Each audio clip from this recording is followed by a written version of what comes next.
भेट दिली आणि तुम्हाला अचानक सांगितलं की इंदापूरच्या बांधवांना जाता जाता मी भेटून जातो. इतक्या अचानकपणानं हे होणं म्हणजे खरंच आश्चर्य वाटतं आणि मराठ्यांनीच आश्चर्य करावं, बाकीच्याच आश्चर्य करण्याचा दम नाही. जे अशक्य ते शक्य करण्याचं काम माझा समाज 3 वर्षापासून सलग करतो. मलाही वाटलं नव्हतं, मी त्यांना सांगितलं होतं 50-100 जण असले तरी आपण बसून चर्चा करू, तुम्हाला वेळ नंतर देतो.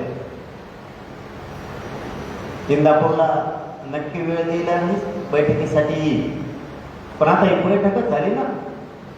मी तुम्हाला सांगितलं बाबा रे दुसरा वेळ देतो, आता दुसरा वेळ द्यायची गरजच राहिली, तेवढी बैठक तुम्ही घेतलीच ना.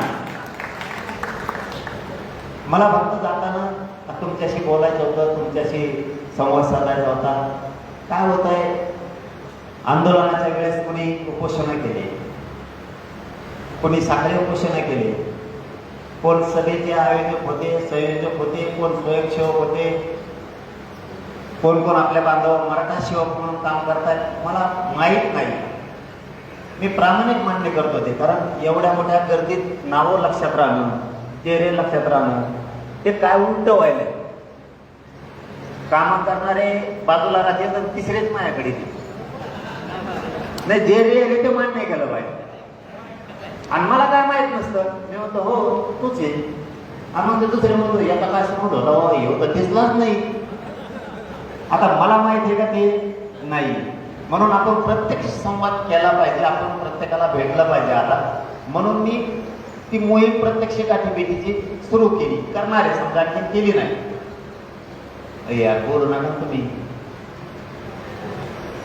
मग महावीर पाक होतं तिकडे बोटात काही सापडत काय तुम्हाला. आपल्याला हे अत्यंत गरजेचं आहे की आपण कामं करणारे कोण आहे. कोणी कुठे रातपाट करून मेहनत घेतली, त्याचं कारण असं आहे की आपल्याला समाजाचं आणखी मोठं काम करायचं आहे. म्हणून नुसते मोर्चे काढून आपलं भागणार नाहीये, त्या सभा घेऊन आपलं भागणार नाही.